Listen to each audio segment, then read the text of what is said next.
Segundos faltan para las 9 de la mañana. A esta hora revisamos información internacional. En nuestros titulares les contábamos que Israel ya inició la incursión terrestre en la ciudad de Gaza. Giselle Guerra nos va a contar qué significa esto. ¿Cómo estás, Giselle? ¿Cómo estás, Seba? Muy buenos días. Un paso súper importante, ¿no? Exactamente, y después de prácticamente 13 semanas de intensos bombardeos sobre una de las ciudades principales, por cierto, del enclave palestino, con esta información que conocíamos en horas de esta madrugada, finalmente aquí las fuerzas de defensa de Israel ya han comenzado a lanzar esta gran ofensiva terrestre después de que viéramos la presencia de las tropas israelíes en los alrededores de esta ciudad, incluso con reportes que llegaban desde Israel mismo, que señalaban que ya habían logrado controlar el 40% de esta ciudad. Bueno, aquí todavía quedan unas 600.000 personas en esta zona del enclave palestino. En algún momento se señalaba que incluso había 1 millón.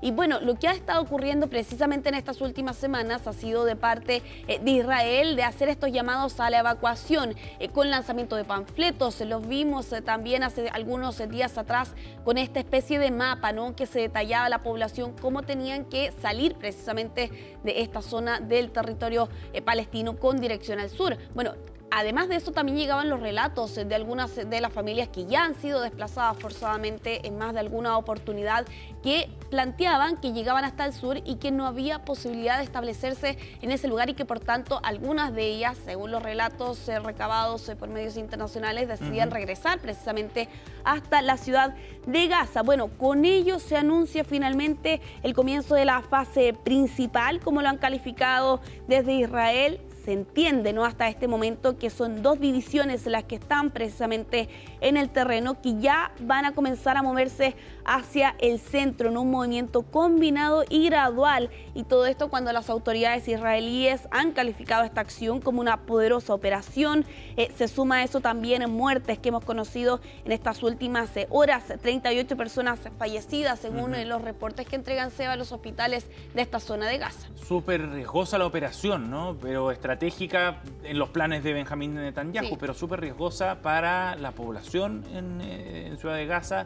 Esto los obliga de alguna manera a ir desplazándose, ¿no? Exacto. Lo que se entiende es que Israel busca una ocupación derechamente ya de la ciudad de Gaza, pero la franja de Gaza en su conjunto, digamos, el territorio más amplio, ya ha sido objeto de distintas ocupaciones, ¿cierto? Y desplazamientos masivos. Entonces, de alguna forma se va achicando el territorio donde todas estas cientos de miles de personas pueden llegar a una situación, desde el punto de vista humanitario, dramática. Exacto. Más dramática todavía, digo. Más dramática todavía. Hay que tener en cuenta que ya incluso antes del inicio de este conflicto, ese 7 de octubre, ¿no?, del 2023, cuando es precisamente Hamas el que lanza ese ataque en la zona de Israel, bueno, ya hasta ese entonces la Franja de Gaza era uno de los territorios más densamente poblados del planeta, y por eso también la preocupación de quienes están precisamente en este territorio, que literalmente no tienen a dónde ir, ¿no? Lo hemos hablado en otros momentos, se considera la Franja de Gaza una especie de cárcel a cielo abierto.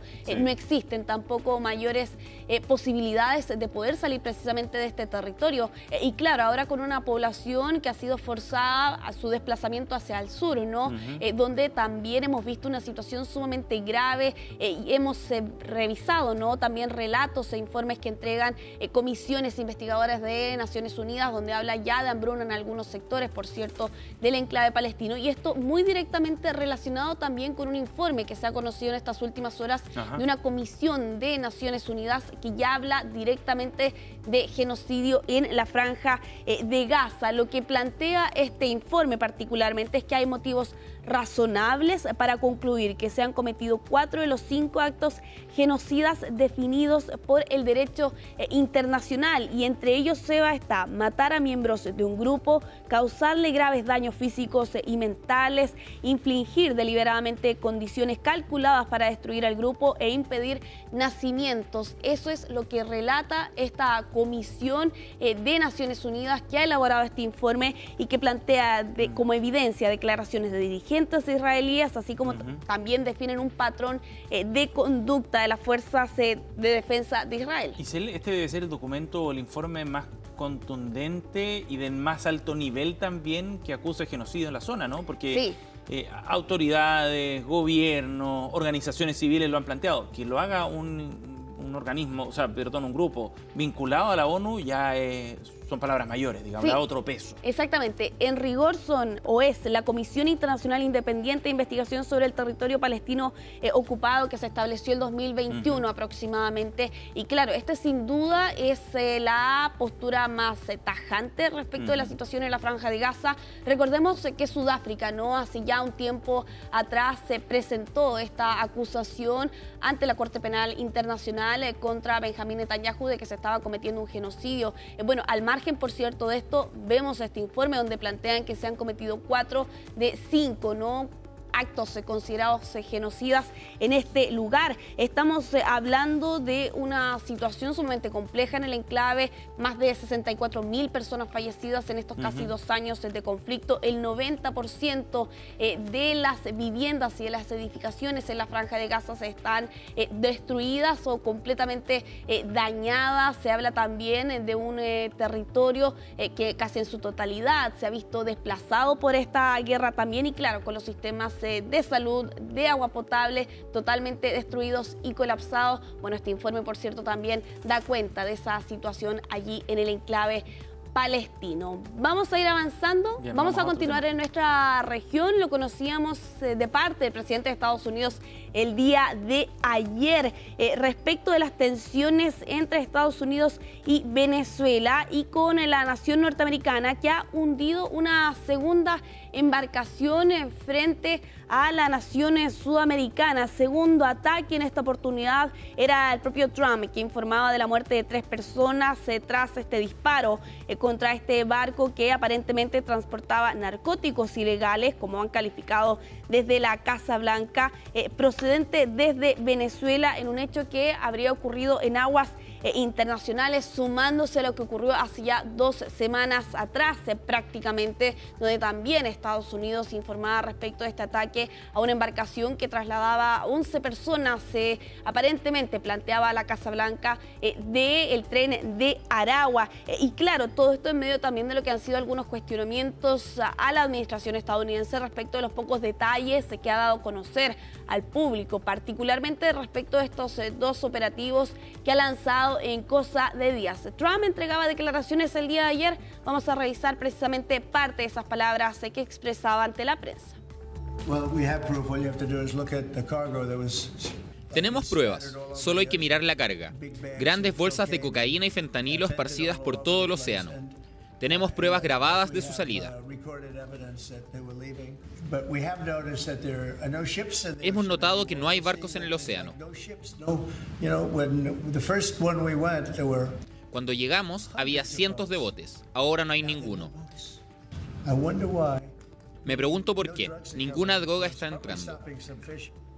Bueno, todo esto como parte también de lo que califican desde la administración de Estados Unidos es esta lucha contra las drogas y particularmente el fentanilo, ¿no? En más de alguna oportunidad también lanzó varias medidas de tipo arancelarias contra China, México, también Canadá en esa misma línea. Pero lo que vemos en Venezuela sin duda es bastante diferente y eso ha aumentado las tensiones, por cierto, en nuestra región.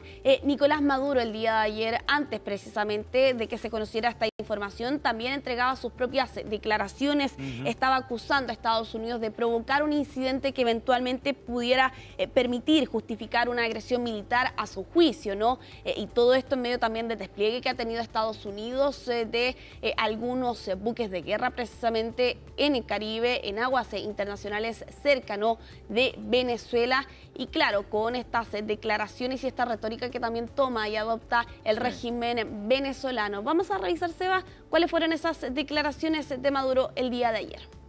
No es una tensión, es una agresión en toda la línea. Es una agresión judicial cuando nos criminalizan. Es una agresión política con sus declaraciones amenazantes diarias. Es una agresión diplomática y es una agresión en camino de carácter militar. Y Venezuela está facultada por las leyes internacionales para hacerle frente integralmente a esta agresión. No es una tensión, es una agresión.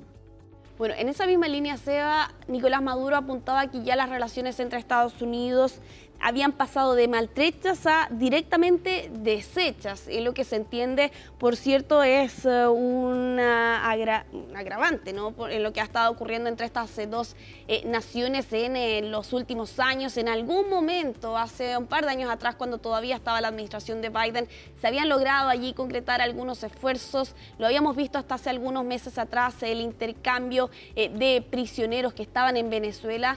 Y claro, eso se entendía hasta cierto punto, ¿no?, como una especie de relajación, pero sin duda lo que ha estado ocurriendo en este último mes y medio ha echado por tierra, por cierto, todo lo que ha ocurrido entre estas dos naciones. Ya para ir cerrando esta revisión internacional, lo hacemos desde Estados Unidos con estas imágenes de dos estudiantes, dos adolescentes en realidad, Seba, que vandalizaron una escuela en Florida y, ojo, por daños de $50.000. Aquí fueron las madres de estos dos adolescentes de 2 y 13 años quienes los entregaron a la policía ante estos desmanes que habían producido durante este fin de semana en la biblioteca de esta escuela allí en Florida durante este fin de semana.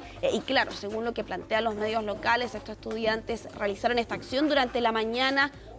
Se fueron, pero volvieron a la tarde para ver cómo había quedado esta escuela, particularmente en un hecho que no se entiende, por cierto, ni siquiera por parte de los padres de estos dos niños. Volvieron a la tarde para seguir realizando estos daños. Bueno, ahí está la cuenta. Habrá que ver finalmente si es que la familia se va a tener que hacer cargo, por cierto, de esos daños. Seguramente, no sale nada barata la cuenta, pero bien impactante las imágenes en todo caso. Gracias, Isel, que esté muy bien. Nos vemos más tarde con otra actualización. 9:10, nos vamos a ir a la pausa. Tenemos temperatura a esta hora acá en Santiago que ya llega a los 10,5 grados. Va subiendo rápido la temperatura acá en la capital. Nos vamos al corte. Al regreso, el diputado de Evópoli, Francisco Undurraga, estará con nosotros.